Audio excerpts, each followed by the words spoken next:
Now it costs £172,500. That's £35,000 more than a base F430 with ceramic brakes and a flappy paddle gear shift.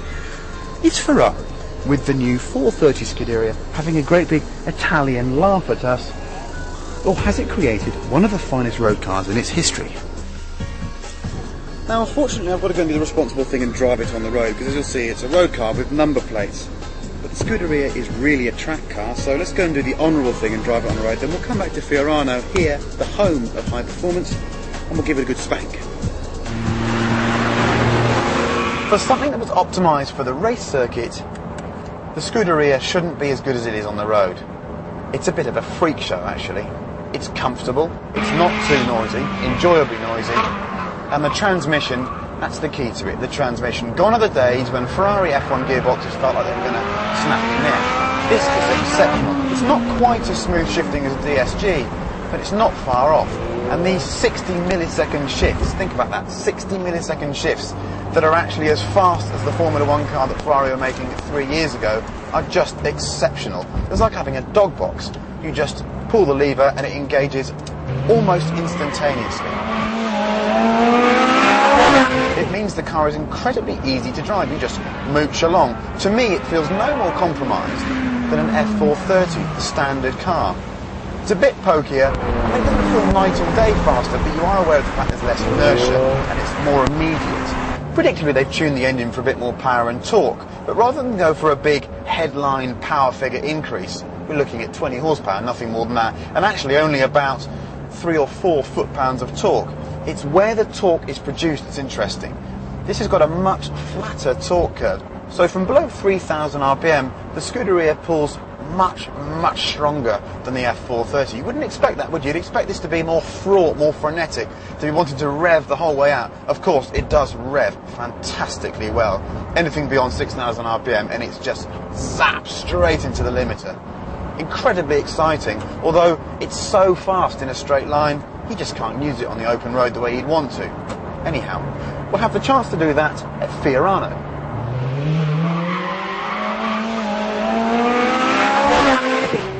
So Fiorano, the home of Ferrari.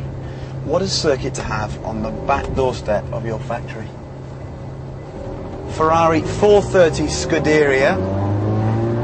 Now we have some interesting things going on here. On the road, the magneto function doesn't mean much, but here, magneto means a little red jelly baby type thing that allows people like me to do skids in £170,000 Ferraris. So, let's see where we are with it. Right. The gearbox is a masterpiece.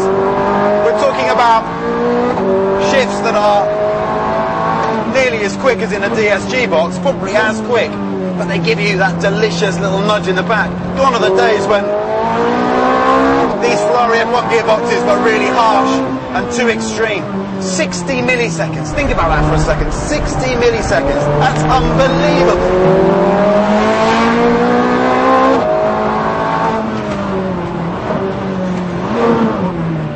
Oh no, it's a proper piece of kit, it really is. So, over the start-finish straight, let's just talk through one lap. Grab a bit of curb here. A little bit on the exit. Flat chat down the straight.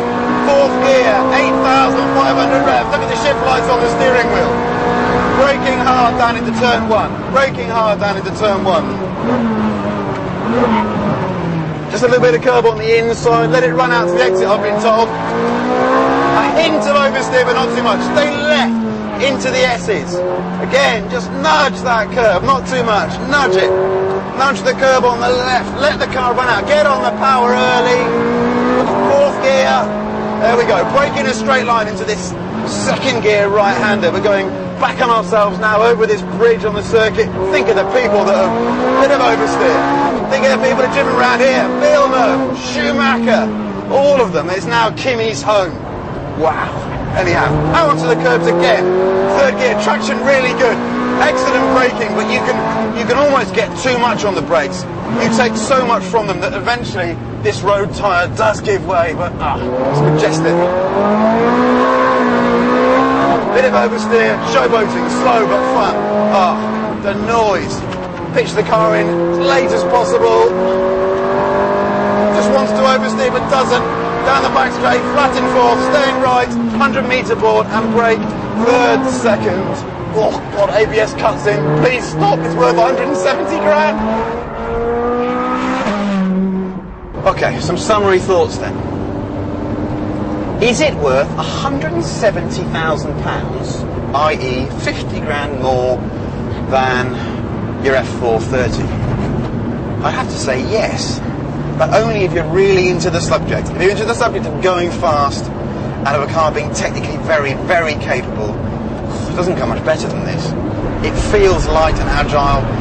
You actually feel all the work they've done to try and make the car feel faster, to make it respond more energetically. This gear change, I can't get over it. Feel this gear change.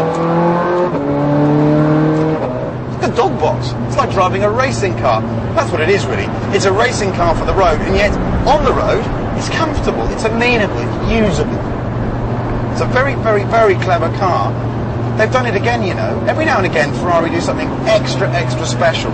Now, the outside world seems to think it's the 599. Now, that's a really impressive vehicle, but I just think this is something extremely special. I think people are going to be guffawing over this for many, many years to come, like the way they are the Challenge Ferrari these days. No, what a piece of magic. What a circuit. What a privilege.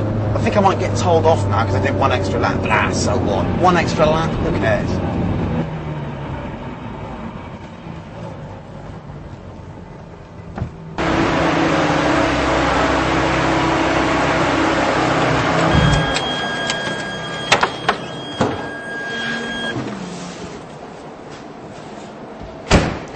Well, I don't know how it's possible that a car based on the humble F430 could be worth almost twice as much as the 911 GT3, but in some ways it really is. It's that special. It's a true successor to the Challenge Scuderia, even more special. Spectacular transmission, clever marriage of so many different electronic systems in the differential and the traction control. Not the best looking thing I've seen in ages, but I'm finding it very hard to fault this car. Well done, Ferrari.